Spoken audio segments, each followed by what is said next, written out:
Hey everybody, what's going on? Thank you for tuning in to another episode of the Saturdays in Stores podcast, which you can find, as always, right here on the Crossover channel. My name is Kanaye, and good amount of news coming out in the world of Husky basketball. Over the last 2 weeks, there was definitely two things that I kind of missed hitting on in my last video about Alex Caravan announcing his return for his senior season in Stores to try to chase another national championship. So if you haven't seen that video already, definitely check that out. I broke down basically, my thoughts regarding him making that decision, what I thought was a really good move on his end, and is definitely going to add to what we think could be a potential Final Four contender in UConn going into next year. But by far, the biggest news, which is the theme of this pretty much this video, is the brother of Jayden Ross, Jacob Ross, announced his commitment on Thursday this week to UConn. So yeah, I mean, I definitely think that was a pretty solid get in terms of addressing needs at the depth spot, the wing position. But I'm going to touch on my thoughts in this video on that. But before we get into that, if you like this podcast or anything else you see on this channel, please engage with our videos in any way you can, whether that's liking the video, subscribing to our channel, or just telling other people about it. It really does help with being able to push these videos out to a larger audience on YouTube. So let's get into it. Jayden Ross Jacob Ross. I'm definitely going to be making that mistake a lot going forward. But Jacob Ross is a 3-star, I believe. I know some services has him as a 4-star, but I believe he pretty much ultimately is a 3-star. I believe he's ranked as the 167th player in this incoming freshman class in 2025. But I mean, he's had a pretty solid high school career. He played at Long Island Lutheran his junior year, and I think some of the years prior to that with the likes of Kai and Anthony at that Lou High program. So based off his tape from there, I definitely think he's a guy who tends to be in the right place at the right time a lot. I mean, there's pretty much his entire highlight tape from his junior season there. He was basically getting a lot of offensive rebounds, really good at getting on the glass. Again, right spot at the right time. He was able to get a lot of putback dunks, a lot of plays where he was able to come down with an offensive rebound, finish at the rim. I didn't see much of a jump shot. I really honestly didn't even see him attempt many in his highlight tape. And I was trying to seek out some of his highlight tape from SoCal Prep, I believe, is where he played at. SoCal Academy, my mistake, where he is playing right now or just finished the season out in California for his senior season. But I mean, from what I've heard, he's a solid player. He's definitely a guy who's going to be a developmental piece for this program, someone who 2-3 years down the road could be a really, really good player. Kind of like Jayden Ross. I mean, I think their games are very, very similar in terms of their willingness to play defense, the athleticism they bring, and how there's a lot of untapped potential with both those guys. Jayden Ross, I talked about so much, and Hurley's completely, I mean, gone on record touting about how Jayden Ross is a practice team and he's one of the best athletes on the team. But he just hasn't been able to translate that to the game floor just yet. And I definitely think we're in store for a big leap from Jayden Ross this upcoming year as a key rotation piece to this upcoming roster that we're going to have going into the 25-26 season at UConn. Now, Jacob Ross, again, he's definitely a guy who I think you're going to need to develop over the course of 2 to 3 years. Tom Moore said that now that they kind of have a solid rotation of 8 to 10 guys filled out, they're really looking for more depth pieces or guys that can, again, continue to develop over the course of 2 to 3 years, maybe 4, depending on how long these kids stay in college. So if you're thinking in terms of that, then I think Jacob Ross is a really solid get. If you were wondering about the Ross family, how content they were, or maybe unhappy they were with Jayden Ross's lack of playing time over his first 2 seasons at UConn, well, I think you got 2 pretty solid arguments to the point that they're not unhappy, considering Jayden Ross has decided to run it back for his junior year, and they also just signed his younger brother, Jacob Ross. So I'm definitely pretty high on the signing. Again, I don't think he's going to be playing very much this upcoming season. I think he's more so a guy who's probably there to really just push a lot of the starters and key rotation guys in practice, and maybe even fight a little bit for some of the minutes late in the rotation. I think he's kind of going to be in the same spot as Jacob Furphy did this year for sure, where the 2 guys who, 2-3 years down the road could be really good players at UConn. But as for right now, they're probably going to see limited action on the floor. But I definitely think it is cool how you really do kind of have a family business with this UConn program. I mean, perfect example, Andrew Hurley played for Dan Hurley for 4 years. Father-son duo there. Hassan Diarra, his brother, played at UConn and is now part of the coaching staff. Hassan Diarra, of course, came over from Texas A&M, played 3 years at UConn. And now you got 2 bros who are on the same team at the same time, which I think is really, really cool and something you definitely don't see all too much of. I know as someone who watched a lot of Syracuse basketball growing up, I thought it was really cool how Jimmy and Buddy Boeheim got to play together in Buddy's senior season and Jimmy's grad year. And of course, they played for their dad, Jim Boeheim. So that, it's just something you don't see very often. I mean, Greg McDermott, Doug McDermott, another great example of family ties across rosters in college basketball. But I definitely think that, Jacob Ross has a lot of room for him to be able to grow. I mean, I definitely think, again, I didn't see much of a jump shot in his highlights. I really didn't see him take any jump shots as it was. So there's definitely a question mark in the air there regarding if he is coming in being a solid shooter or not. But I definitely think he's a guy who can bring defense and might be able to see some action on the floor next year if they're in a spot where guys are in foul trouble and they just need defense, they need athleticism. Jacob Ross, a guy who could maybe allow some guys to get a breather, or like I just mentioned, if they're in foul trouble, he could come in and contribute and there won't be a fall off defensively. He brings solid size. He's 6'5", pretty similar frame, physical makeup to Jayden.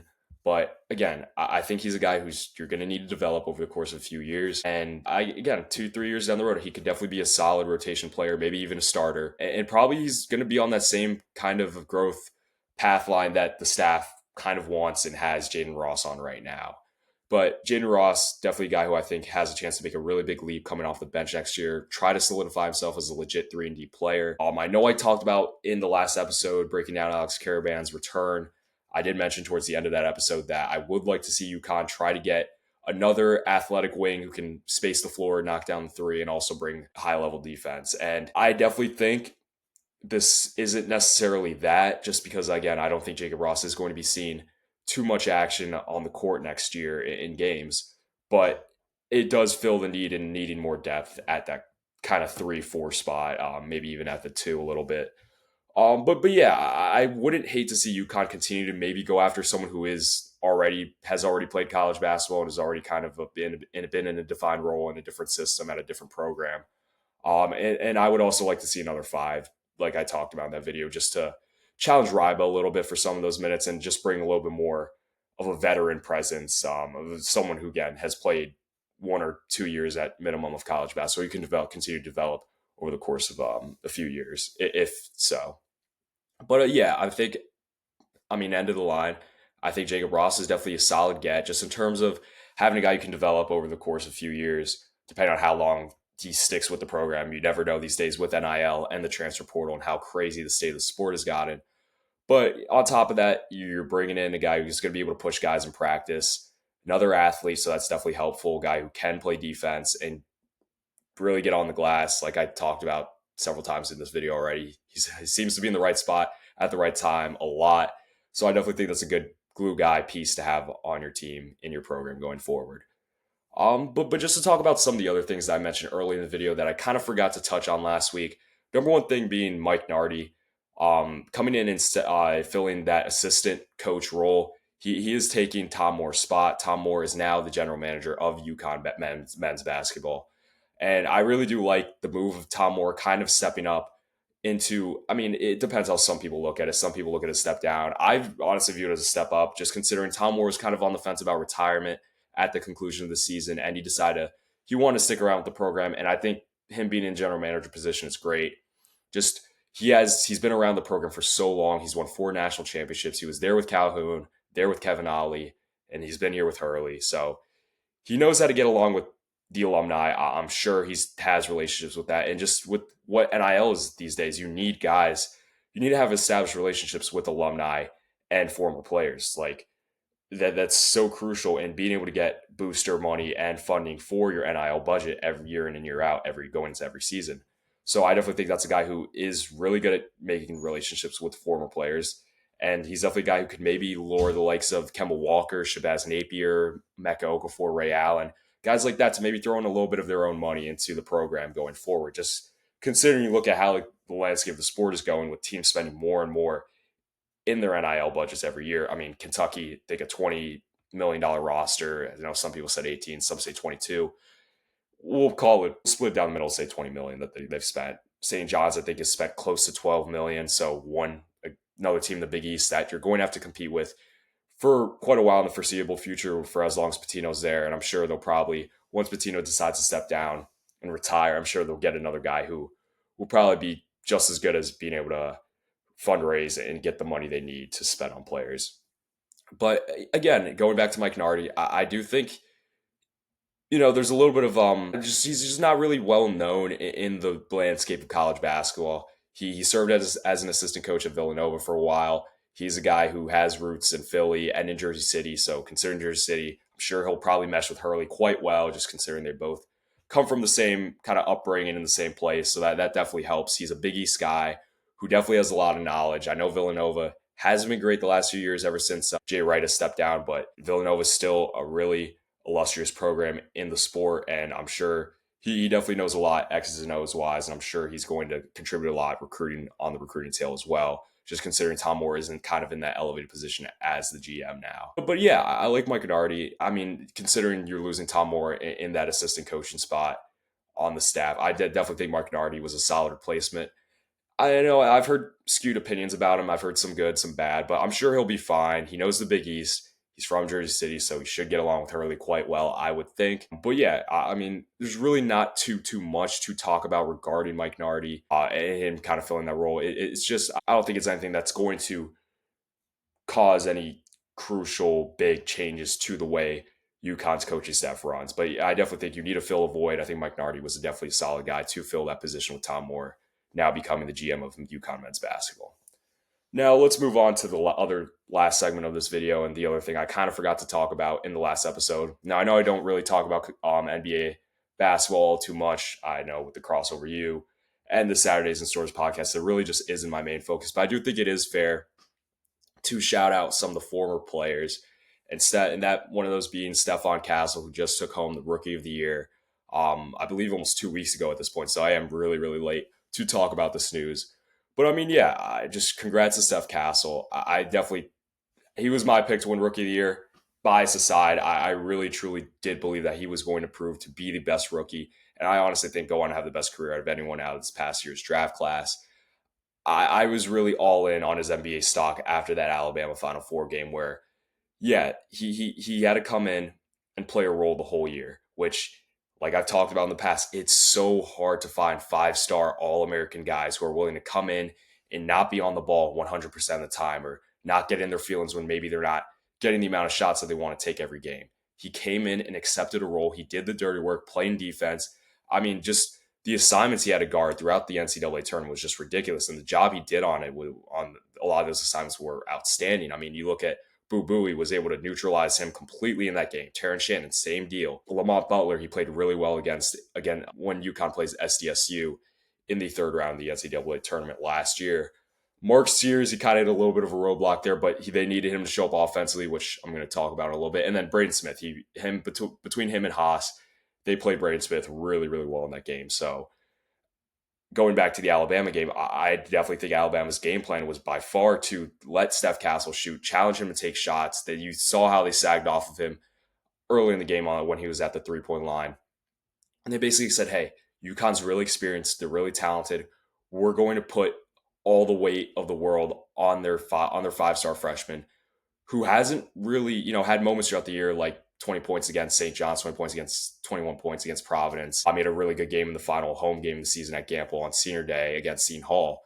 But outside of that, you probably point at him. He by far had the least experience out of those guys in the starting lineup last year, and really has never been a spot where UConn's had to turn him and say, hey, we need you to kind of be that guy. And he delivered. He knocked down the threes when they sagged off of him. He played really well, was able to go to the hoop and continue to play. I mean, Mark Sears kind of got his own, but he had to work for a lot of his shots. And I very much felt that game was kind of the epitome of what I felt was really proving to be someone who I felt every NBA team should have really valued going into that draft. I'm sure the Spurs really saw that. And I really do think it was a perfect fit. I'm going to go on record. I think Steph Castle and Wemby, De'Aaron Fox, that crew out in San Antonio will win at least 2 rings together. Maybe not Fox. We'll see how long that kind of a period, that kind of a window with him lasts. But I think Castle and Wemby together get at least 2 rings in the NBA. I just think there's so much potential there. And I mean, Steph Castle is already a top 7 rated defender in the league. Against the top 10 teams in the league, I think he averaged 25 points a game. I think he was around 14, 15 for the year. But again, when he needed to show up in big games, he did against the best teams in the NBA. Continue to prove that he's an elite defender. I know people say if Jared McCain didn't get hurt, he probably would have won MVP, or my mistake, Rookie of the Year, I should say. But I disagree.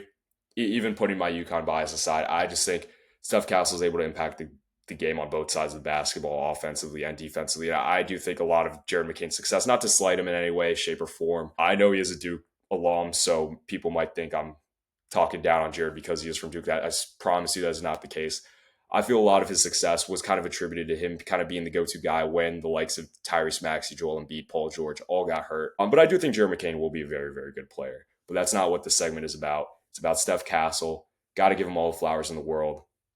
Again, I just think it's so, so rare to have a guy who is a five-star All-American, McDonald's All-American in high school come in and have no ego whatsoever. I mean, he accepted the role of being the point of attack defender on defense when UConn played in big games. And when they needed him to show up offensively, he was able to deliver in every game they needed him to. And I definitely think he really was an anomaly. And something that we might not see in college basketball for a while, just in terms of, yeah, he maybe didn't have the greatest freshman season stats wise, but just in terms of what he did, in the maturity he showed, and I mean physical maturity too. You would never think he was a 19-year-old freshman playing at UConn. He looked like he was in his mid-20s. But just again, no ego, was a robot, never got too high, never got too low, just consistent defensively. And when they need him to show up in big games, he was able to show up. And he's a big reason why I think the 2024 UConn Huskies were the greatest college basketball team of all time. But again, congrats to Steph Castle on his Rookie of the Year award. Definitely excited to see how his career continues to progress going forward. Again, I'm going on record saying that Wemby and Steph will potentially be a dynasty out in San Antonio, but we'll see what happens with that. Again, I know I don't cover NBA too much, really at all, but again, I think at some point over the summer, just considering there's not as much content to put out, I will definitely do a Huskies in the NBA update, just to see how some of the guys are panning out from the last few years' teams, and of course going back to the likes of Andre Drummond. But yeah, again, like I've talked about in the last few episodes, it's not going to be every Saturday that I'm posting on this podcast, just because not as much news to cover. If something happens like this Jacob Ross commitment, then I will make a video, of course. And if UConn adds anything else in the portal, or maybe freshman wise who haven't committed to schools yet, then I'll make a video and upload it to this podcast. But until then, I think that takes care of everything today on this podcast episode of the Saturdays in Stores podcast here on the Crossover channel. Please, again, as always, engage with our content in any way you can. And until the next episode I put out, I'll see you all next time.